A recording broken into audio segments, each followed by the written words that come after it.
tractor for the first time this season, which is awesome. I've never really recorded in the tractor itself talking, so we're going to give this a try. Today we're subsoiling, which is one of the first steps you do in conventional tillage. And for those of you that don't know what subsoiling is or means, it is the act of breaking up the sub of the soil, so below the soil. And what we're aiming to hit is below the plow pan, break up the plow pan in the soil. And this is from doing things like plowing or tilling the field. It creates compaction over time and will create a thick layer of actually hard soil between your nice fluffy soil and the soil below, which creates issues with drainage, fertilizer flow, buildup of fertilizer, water management, and essentially healthy roots.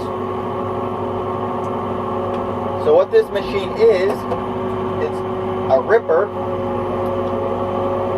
It's a shank that's probably about 2 feet long, give or take. They're different heights, different widths, different angles, and it rips through the soil. So it's pretty cool.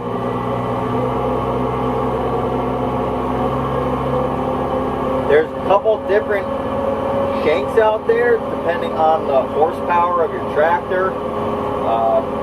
Anywhere from 1 shank all the way up to 5 shanks, different height shanks.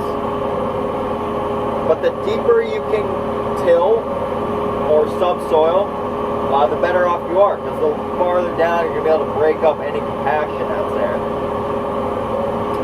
This is pretty hard on the tractor because you are digging down pretty deep.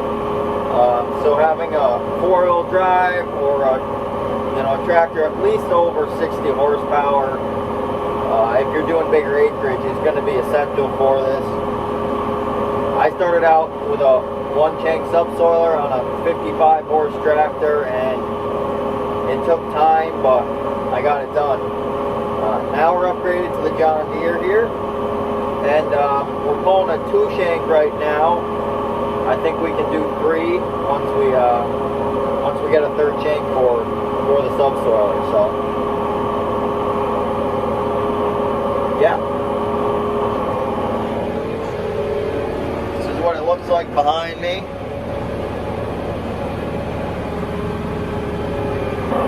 A couple of the things tractor-wise to think about while you're subsoiling is, number one, you don't want to be going with the normal path of the field that you're typically planting or plowing or disking or cultivating.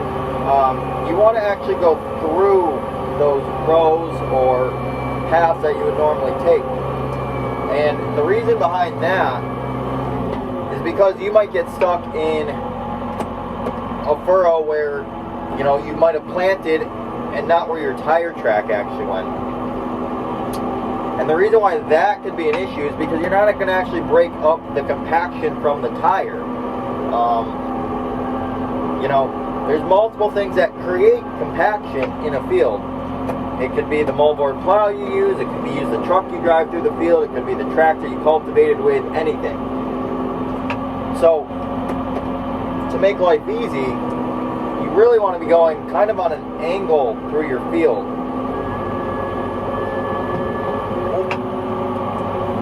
Please hold.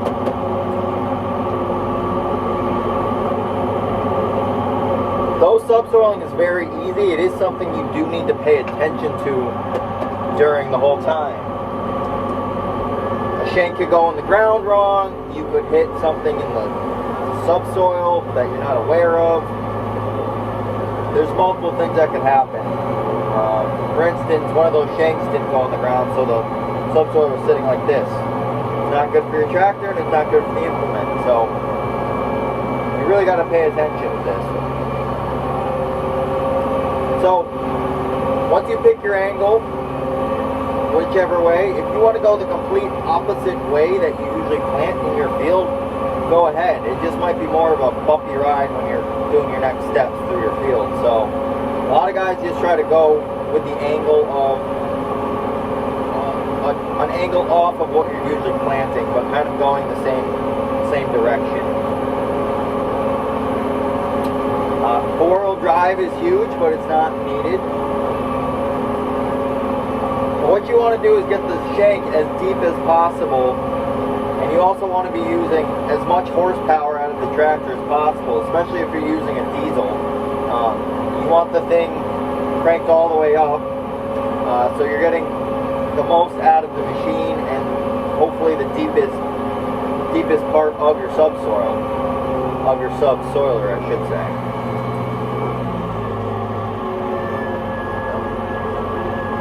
It's always good at the beginning and end of your pass to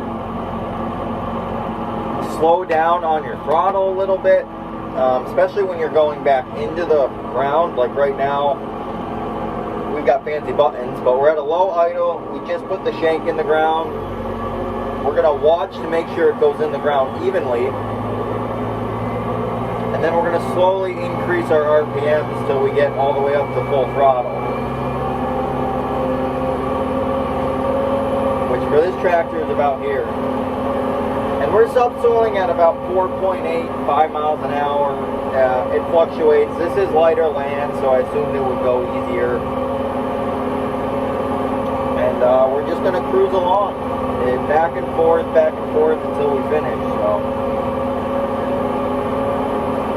we'll do an out of the tractor section of this video just to kind of explain the different parts of the subsoiler, what they do and how they work, and kind of give an idea of what they look like. But for now, I'm going to kick back, turn some tunes on, and enjoy the first ride of the season.